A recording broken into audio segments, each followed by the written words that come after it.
Human trafficking is a global issue, and it affects every possible demographic, from men to women to boys and girls, to those foreign to our nation and those who are our own citizens. Trafficking for sexual exploitation, the commercial rape of our children or women or men or boys. It looks like labor trafficking, forced labor, bonded labor in services, and organ trafficking, this dark trade of selling organs on a black market. There are more slaves in the world today than ever before. And that number is in the millions, tens of millions of souls who are caught in this evil trade.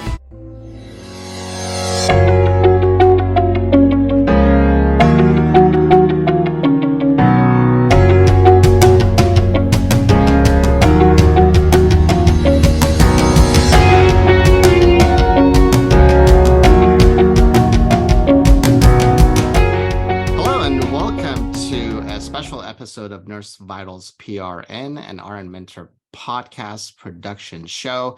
I am very excited here to be joined by two colleagues, and I will introduce them both to you. We have Dr. Francine Bono-Neri.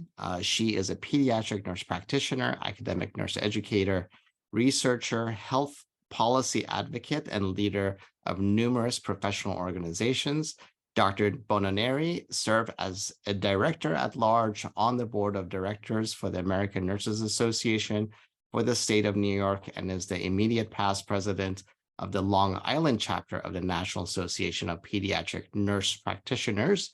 She was inducted as an associate member into the New York Academy of Medicine and as a nurse leader into Sigma Theta Tau International Nursing Honor Society. Dr. Bono-Neri is the co-founder and president of Nurses United Against Human Trafficking, PA, a professional association created for the sole purpose of abolishing modern-day slavery by educating, equipping, and empowering healthcare professionals. She is a published author and invited speaker on her research and advocacy efforts surrounding the topics of human trafficking and infant safe sleep, SUID, and SIDS.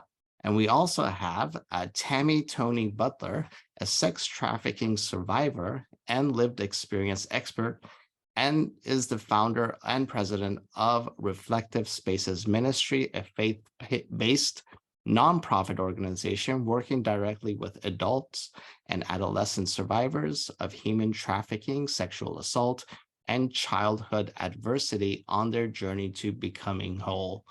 As a nursing professional, Tammy Tammy served as an emergency department nurse for 30 years and currently works as a forensic nurse examiner, sexual assault nurse examiner. She is a published author and a subject matter expert on human trafficking and trauma responsive care. She has publications featured in the National Library of Medicine and is an international speaker on human trafficking. My apologies, Tammy, I guess, but you did survive 30 some odd years as an ER nurse. That does require surviving. But that's what I was going to say. Yes, that is correct. You spoke correctly. I was going to say, well, maybe I was correct. You did survive it. I didn't survive ER that long. I was there for a very short period. So thank you for being here. We're going to be talking about a very serious topic, and I'm so appreciative of the fact that you reached out to me and say, hey, can we do a show on this, on human trafficking? Because I try not to be surprised when I find nurses in different niches when it comes to like the healthcare continuum. But for some reason, human trafficking was not on my radar, and I was surprised to find nurses doing the work that you're doing. So that's why I was so compelled to say, yes, absolutely, let's do a show on this, because we just don't hear about it and we don't cover it enough. So if you don't mind, we're going to kick off, and I'm going to ask you both, and we'll start with Tammy, if you don't mind sharing how you decided that your work as a nurse was going to be inclusive of human trafficking, knowing that you're a survivor, but how did you decide that you're also going to be an advocate and work to change the environment that actually produces this kind of issues? What a great question. It was only when I wrote an article published in the National Library of Medicine on human trafficking and took a deep dive into it that I realized, oh, wow, that's what happened to me. I am a victim of human trafficking. And that was hard because that made me have to look at my mother as the trafficker. And, you know, she gave men access to me. But I don't fault my mom. My mom had her own story, her own trauma, and she parented in survival mode, as many do. And I also lost my dad to suicide. He was a Vietnam veteran, came back, wasn't the same, divorced my mom, became a police officer. And then on Father's Day, we buried him when I was around 15. He had taken his own life. Also, trauma. Trauma impacted my life, my whole family, and it even my choices of a career. I threw myself into being a wounded healer almost. I thought if I healed everybody else in the emergency room, I'd heal myself. And I became an ER nurse. I got caught up in the chaos and the drama. But it was only when I wrote that article and took that dive that a change began to happen in my own life. And I'm a woman of faith, and faith is what set me free from the chains that bound me, from the shame, the guilt, the fear, the regret, from all of it, from being, you know, sexually assaulted and a sex slave from around kindergarten or a little bit earlier on for many, many years. And so I started on this pathway. I spoke at the American Nurses Association General Assembly on human trafficking. I met Fran there, and then proceeded to form co-founded Nurses United Against Human Trafficking, founded Reflective Spaces Ministry and A&K Ranch Ministries, to where I work directly with survivors on their journeys to heal. We deal with trauma. We deal with the aftermath of that spiritual attack, of that sexual assault on more than just their body. And we put them on those pathways that they can succeed with Maslow's basic hierarchy of needs. With, you know, we have a free food pantry. We have a tiny home little village. So we really just provide that wraparound support. And, through our work there. Social reform, survivor reform is a big part of the work. Also, advocacy efforts that I do. I'm working on some key legislative initiatives in Washington, and just really recognizing that, much like in the 1980s when HIV and AIDS came out, and we knew that there was a population we were not serving, and we didn't know what to do with this new attack that was coming against us, even as a profession. And we knew we had to act. Well, you know, we passed legislative initiatives like the Ryan, White Act, and we were able to bring HIV, AIDS from a fatal condition to a chronic one because we as nurses acted. And I know that we are there now with human trafficking, with the child sexual assault, with the pornographic content and the sexual abuse material that's running rampant on social media platforms even. In fact, the Surgeon General just put out an advisory last week on social media and youth mental health, and that is a public health emergency. Yeah, great. Thank you. I appreciate that. And there's some things you touched on that I'm going to definitely come back to. But now let's switch to Dr. Bono-Neri. How did you, I have a little bit of your backstory, but how did you decide like this was something that you want to get involved with and really work for? Absolutely. Thank you. So I've been a nurse now for over 30 years, a very proud member of the nursing profession. And so it was in the fall of 2018, I was working as a clinical instructor for a university up north. And I was taking my nursing students who were currently enrolled in their pediatric course to their clinical rotation. And so I'm a pediatric nurse practitioner, I'm very fluent in pediatric medicine population. And so I had taken my students and we were at this pretty large facility, and we were on the floor and we got a call from the emergency room saying that there was a 16-year-old who needed to be admitted with a very significant cellulitis. She needed IV antibiotic therapy. So I actually had assigned one of my students to be the helper, to shadow the nurse who was taking the admission. And there were two other students who were not busy at the time. And so I said, come on, students, let's go into the room. This is a really great learning experience. You'll see the admission process. And so here is this 16-year-old, and she was in a very bad way.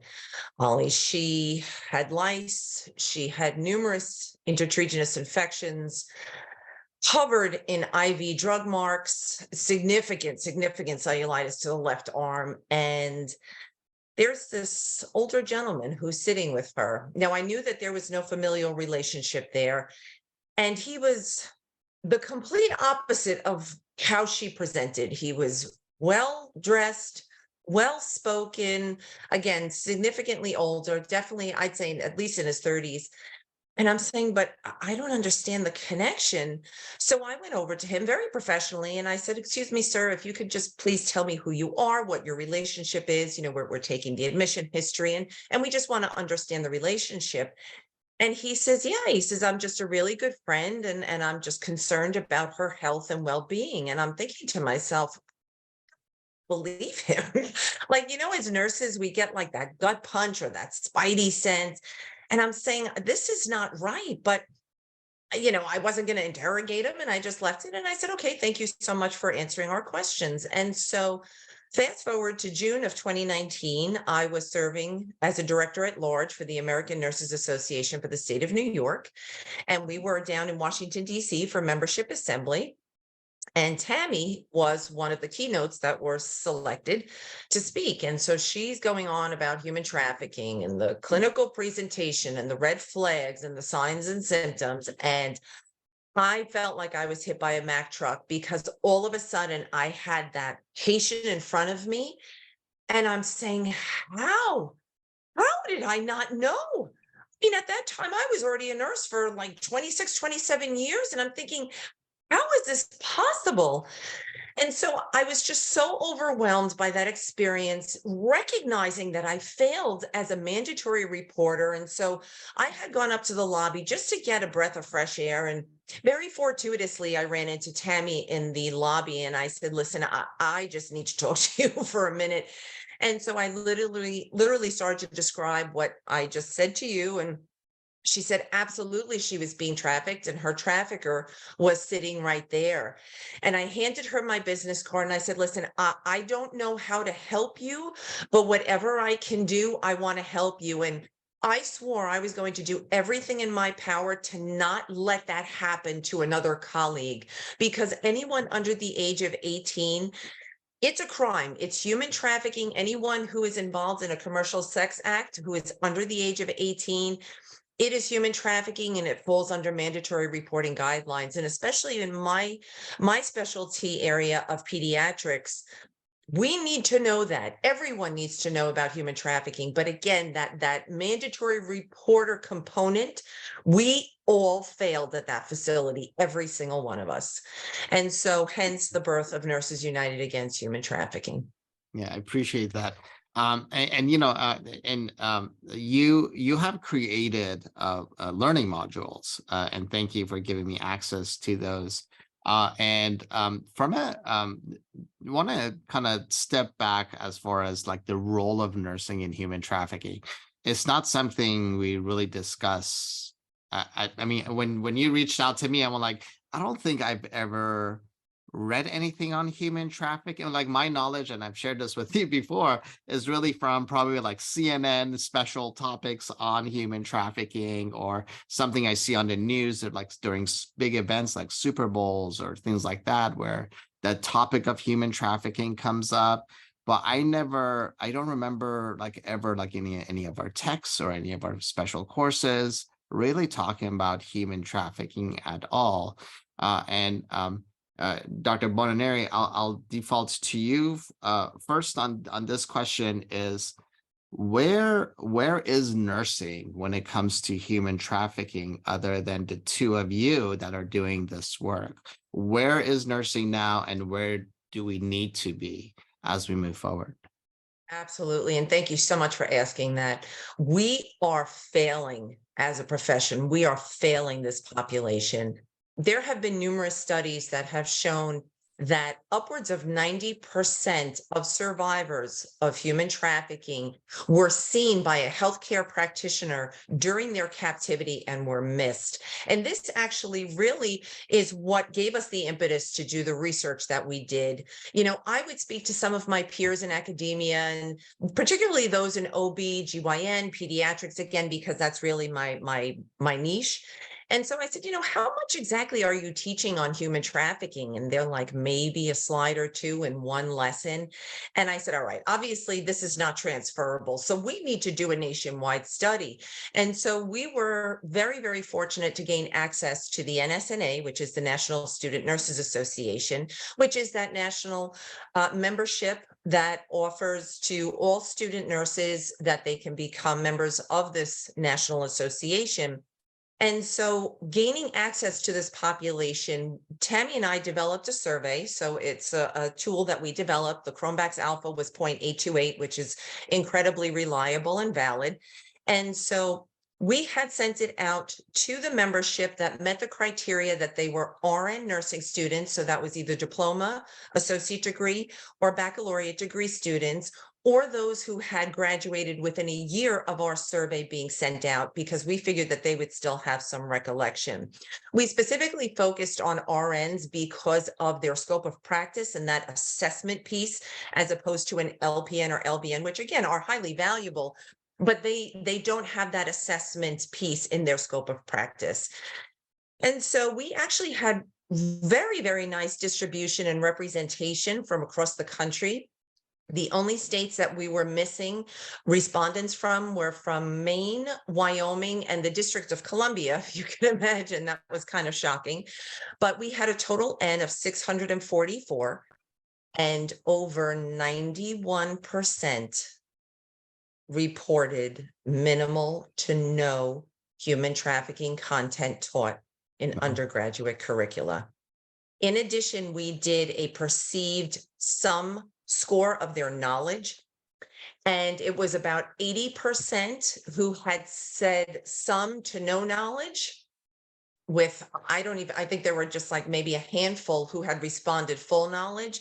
And when we looked at level of confidence in identifying those signs and symptoms, those red flags, we had less than 1% having full confidence in being able to do it.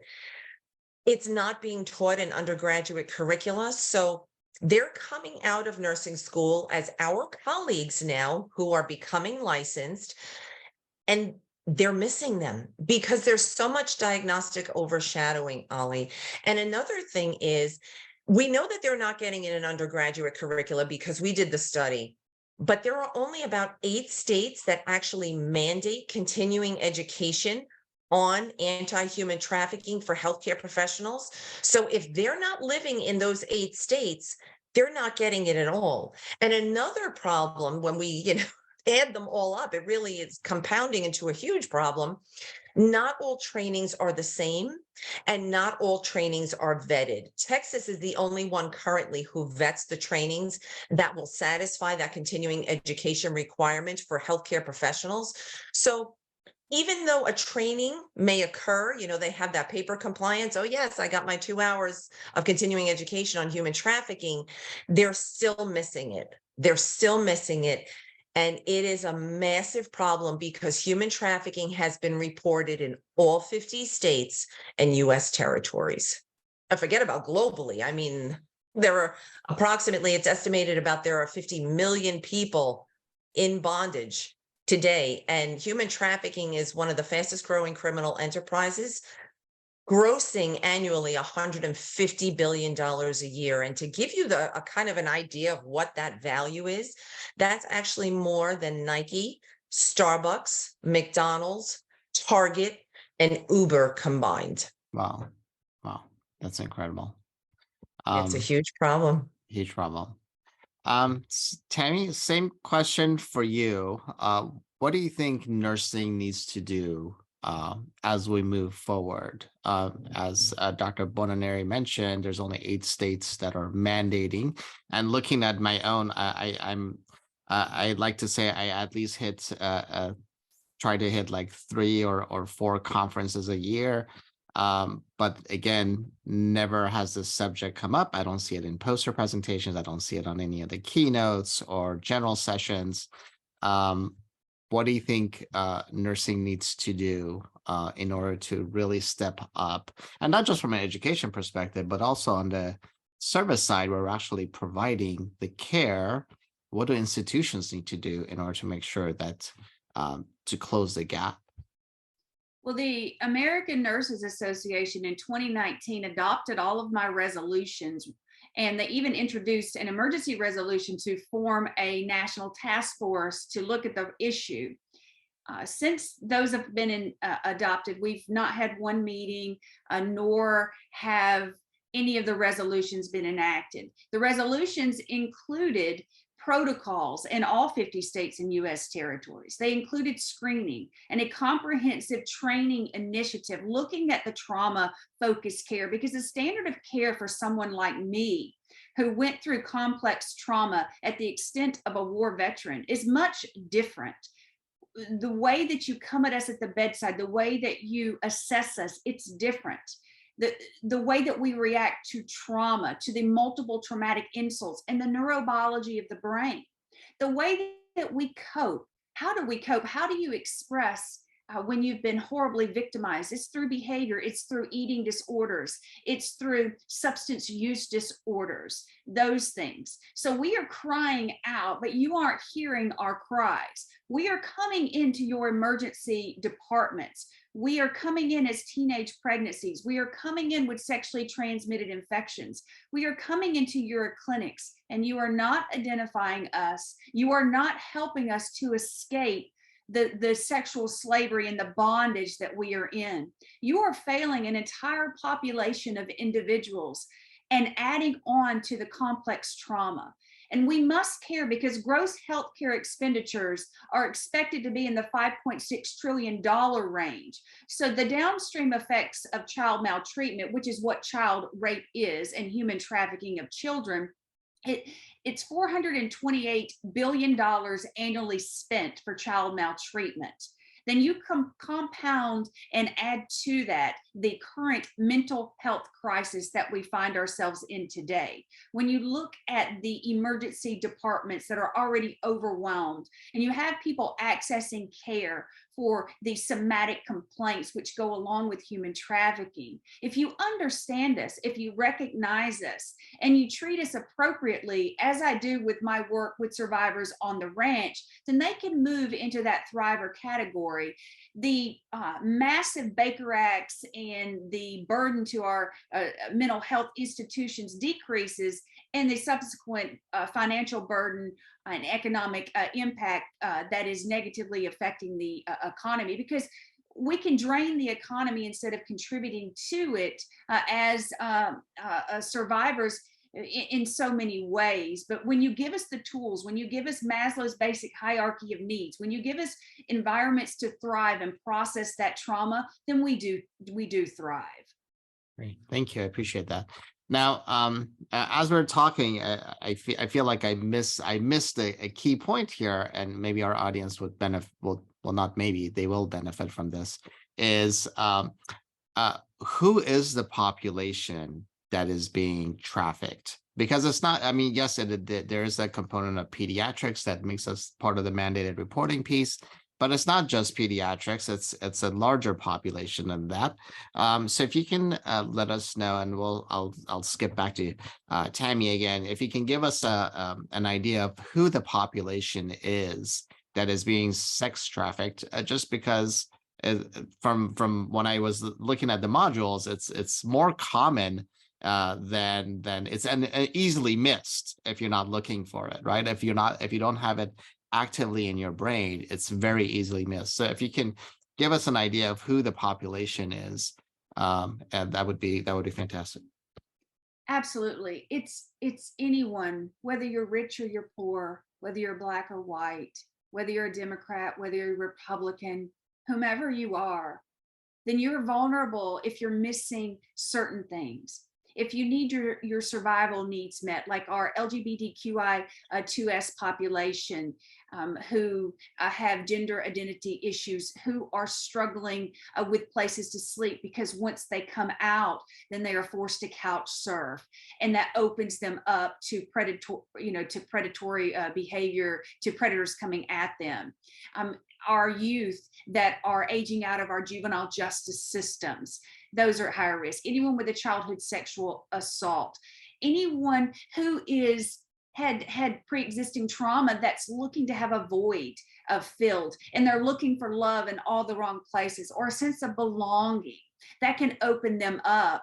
And then when you add in the social media and technology component, the digital dating, and all these other risk factors, you lock your doors and you say, don't talk to strangers, but you give your child a cell phone at age 8, you bring it into their bedroom. So you just basically put a predator into their bedroom, whether it's through the gaming app or the social media apps. They are accessing our children, and they've moved into these virtual street corners. But anyone is at risk, even the affluent neighborhoods. There's been individuals trafficked out of affluent neighborhoods, out of homes of religious leaders and such. So it's really that individual that's missing something, and the amount of sextortion that's going on, and our children sending these images and being blackmailed and then taking their own life is extraordinary. And we know that suicide is the second leading cause of death in people ages 10 to 34, according to the CDC. And we really have to understand that in that population of our youth suicides, there are the hidden victims of human trafficking and commercial sexual exploitation, and with that youth suicide component. So anyone, they give the age of anyone from like 14 to 18, but really it's anyone. I've had 30-something-year-olds I've worked with. I've had 10-year-olds that have been trafficked. And then, of course, we have labor trafficking. We have nurses who are victims of labor trafficking, Filipino nurses even.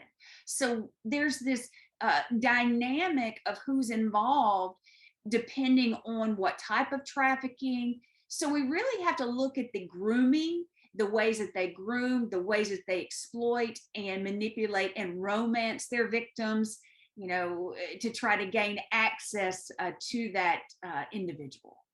Yeah, thank you.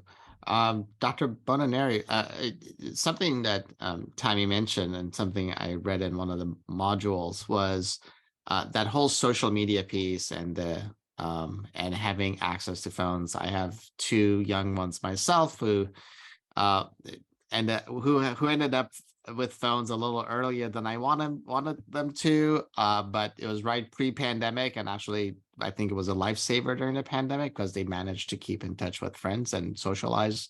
But it is an issue, and I'm very cognizant of the fact that they have access to things, and we talk about it all the time, and I like to think they are responsible individuals. But as I'm sure some parents are listening to this, what do we do in order to create a safer environment? I don't think we can always create a completely safe environment for our kids, but how do we create a safer environment while they do have access, so much more access than when I grew up, to places where before I had to physically go to the library to check out something, or had to go to the videos. Now everything's on their phone. So how do we create an environment where, what do we need? What kind of discussions do we need to have with the kids in order so they are more prepared when that sexual predator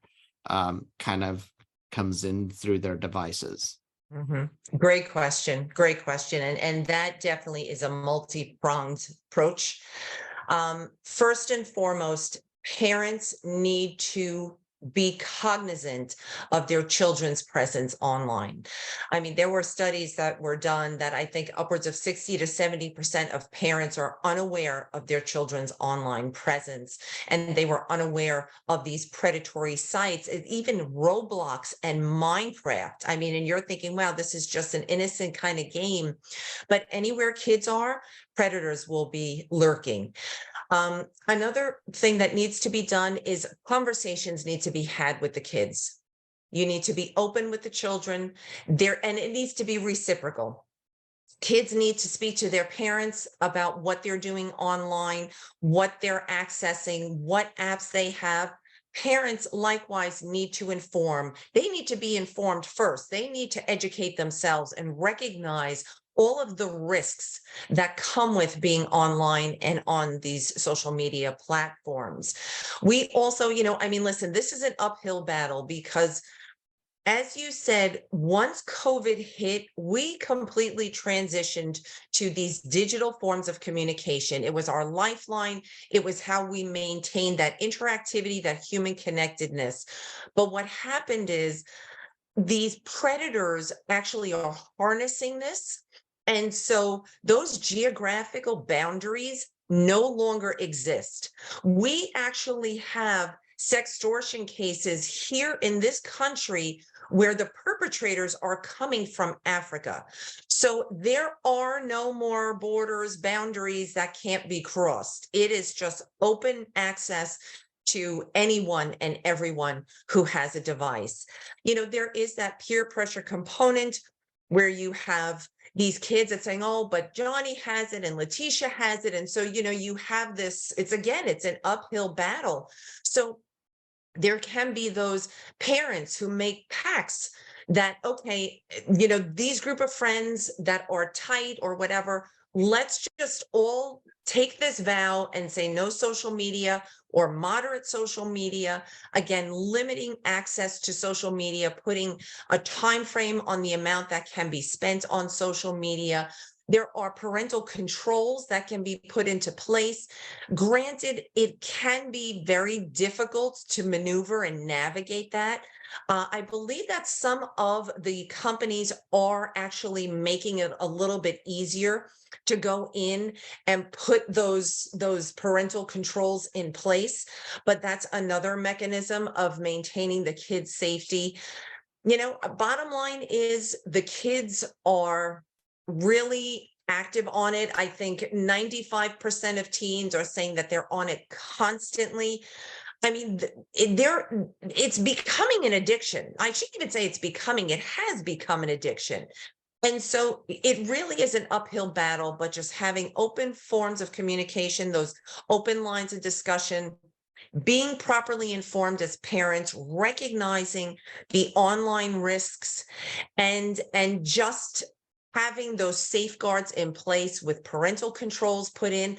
I mean, bottom line, the easiest thing to do would not to grant them access. But again, we recognize that there is a lot of peer pressure, but there are companies who make phones that are only used for communication, text, phone calls, no internet capability, no social media capability, and they look literally like a smartphone. So there are different options. It's a matter of working with the kids and coming to this mutual agreement.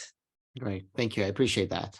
Just for the record, my kids are not on any social media stuff, but it is a concern, but they do some gaming stuff on there, which I'm very cognizant of who's connected with them. And so there are things in place, but again, that concern still remains because you never know what new thing is out there. So making sure that we're staying educated as to how our kids and, staying connected with our kids are also important. Yes. And I'll also say that there actually are mechanisms and devices that actually will disguise and alter the voice. So you actually can have an adult, but once they use this device, they actually sound like, a tween, a teen. And so there's a lot of deception that goes on. So even though they sound like, oh, it's just, it's a 12-year-old, it actually could be a 40-year-old predator. Yeah. It's all very disturbing, but yeah, I agree. It's like how you have to stay. Again, I think it's just staying engaged. I think is one of the key things. Tammy, I'm gonna, with your experience, in the emergency room, who is, I'll start with this question.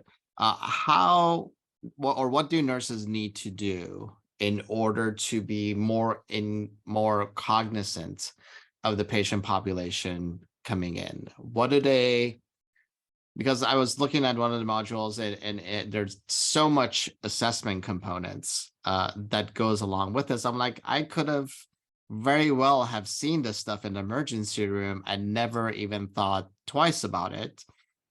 So there are a lot of various nuances that we have to be aware of from a nurse. So as a nurse that's looking at this show, what are some of the first steps I can take in order to make sure my assessments are honing in on something like this, like sex trafficking?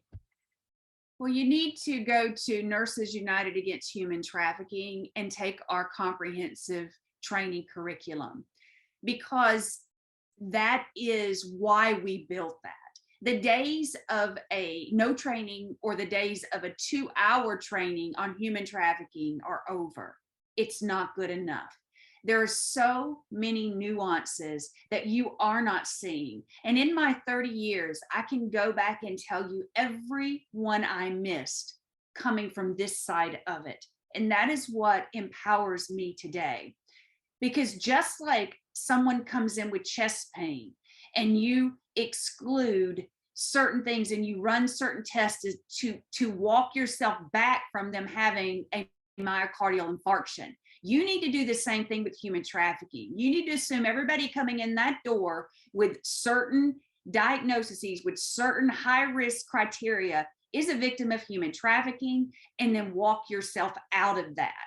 Like, we have developed a targeted healthcare response, a screening tool. We have developed a systematic approach to implement into institutions to go along with our accredited 9 hours of training that's housed in this interactive learning management system. It can be interfaced into curriculum, but that is why, and 50% of the membership fees go directly to a 501c3 nonprofit, which in full disclosure is my nonprofit, which is why I came off the board.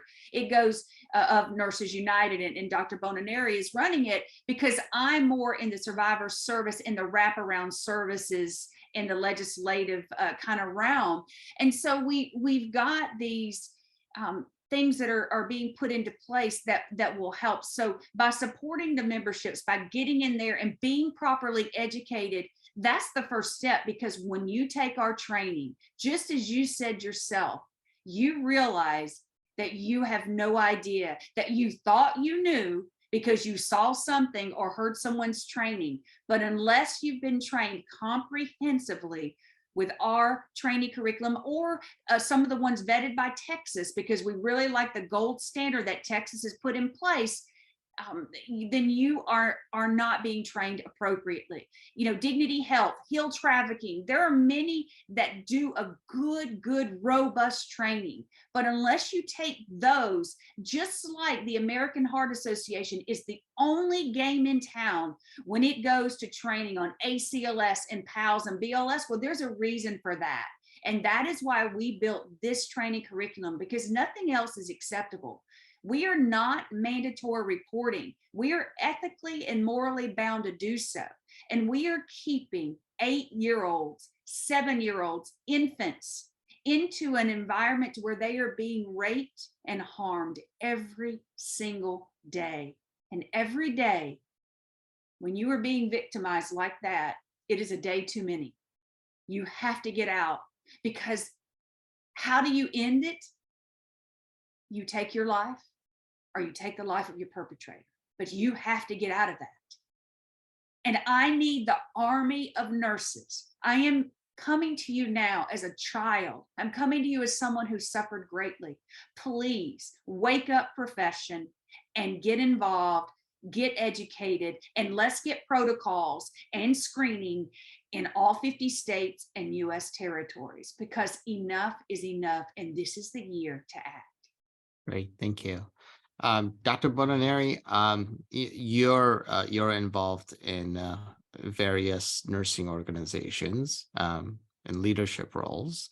From a nursing organization perspective, because as Tammy mentioned, the ANA adopted some standards, but like nothing ever happened with them. From a nursing organization perspective, what can nursing organizations do in order to push, for example, policies? Because a lot of them are policy based. From a policy perspective, what can nursing organizations do in order to be the change agent on this topic? Absolutely. So first and foremost, they need to ensure that their membership has access to proper training. I can tell you that with ANA New York, when I was on the board, we actually had Tammy speak. She came up. So she already did the ANA Membership Assembly National in Washington, D.C. We were so I can't even put into words how mesmerized all of us were listening to her story and listening to that presentation. Ollie, you could have heard a pin drop, and there were hundreds, if not thousands of us at Membership Assembly. It was very powerful. So we actually had her come specifically to our annual conference and speak. So I know that we educated those nurses from ANA New York. Position statements can be put out through organizations. Organizations need to really recognize that their voice is very prominent.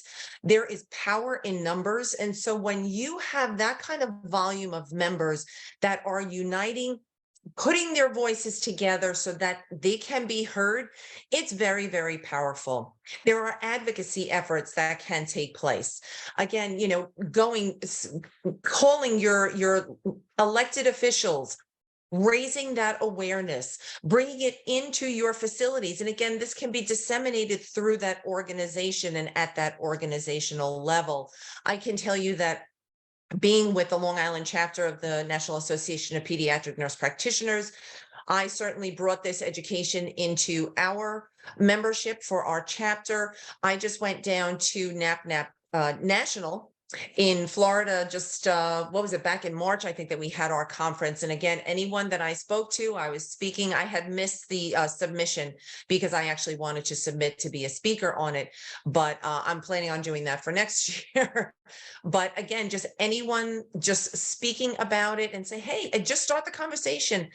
What is your familiarity with human trafficking? So again, you can take it at that organizational level and filter it down and disseminate it to your membership, have those position statements, or as nurses, just one-on-one, because you have that awareness now, just starting to speak to it and just start that conversation at a professional development conference. Hey, are you familiar with human trafficking? I had this experience. And, a lot of people, when I discuss my situation, what had happened to me, and with that 16-year-old and with my students, I mean, I think that most people could relate to that. It might not have been in that exact realm where they were a clinical instructor, but you start speaking about it and people all of a sudden will start to connect the dots and say, wow, I actually had someone who came in as a near overdose, who was suicidal. I didn't even think of human trafficking. And there was this very controlling woman who was there, because not all traffickers are male. There's that very stereotypical kind of profile. It can be a female trafficker as well. So, there is no prejudice or bias as to who gets recruited into the life. Yeah, I appreciate that. And you mentioned something, and it's always, whenever I think about sex trafficking, my brain automatically goes to someone who is brought from overseas into the US, or people from the US going overseas. But it can be a family member, it can be a neighbor, it could be somebody at your child's school. So there's a whole like it's everybody, anybody can be a victim of this. So thank you so much. I want to be cognizant of our time. I want to give you both one last anything you want to share in order to, I think this is an important topic. As you mentioned, the module that you have created is a 9-hour module, so we're trying to shove a lot of information into this short broadcast. But I want to give you an opportunity to put a plug in for your organization and sort of a last word. We'll start with Dr. Bono-Neri. Thank you. Yes, it is imperative that you go out and seek our training. Nurses United Against Human Trafficking. Our website is located at www.nuaht.org. Our learning management system is www.nursesunitedagainsthumantrafficking.org. Become educated, equipped, and empowered, because believe me, you're seeing them. They are in front of you, but you are missing them because of the very hidden nature of human trafficking. You know, these victims do not self-identify as victims, nor do they always disclose. And so please empower yourself with this information, because you are missing them. And if they are under 18, you are failing as a mandatory reporter. Great. Thank you so much. And just before we get to Tammy, I want to make sure I will have the links of the website for you in the description on the YouTube channel and the website. So please make sure you click on those. Tammy? I have a Reflective Spaces ministry. It is a nonprofit. You'll have, I know, the links up. And that, when you give to that, even if it's $5, anything, it goes directly to our on-the-ground efforts to work with survivors, to give them gas cards. We have our food pantry. We have so many things. And it also helps us support our advocacy efforts in getting our voice heard in Congress. There's several key pieces of legislation that are out there right now before the 118th Congress.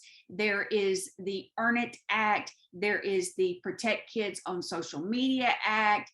There's so many key pieces of legislation now that we really need to rein in big tech, realize this is not a technology issue, but it is a public policy issue.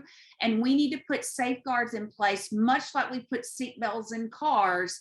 We have to put a seatbelt on the internet and on these social media platforms. And that's the words that I have last to say. Thank you so much for bringing attention to this. There also are resources on our website there that for parents. There's resources for educators, nursing, everyone. That they're free, they're downloadable, so you can go to our website and find those, and hotline phone numbers as well.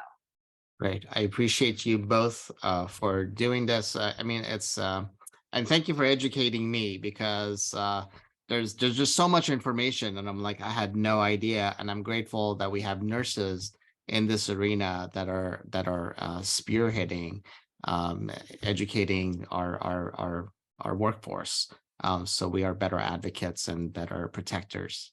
So I appreciate that. We have been listening to and just having discussions with Tammy Toney-Butler and Dr. Francine Bono-Neri. Thank you both for being here. Again, I will have links to all of the resources for you in the description on the YouTube channel and on the website. So thank you so much for joining us, and we will continue to bring you more incredible content as we go forward. Thank you so much. Thank you. Thank you.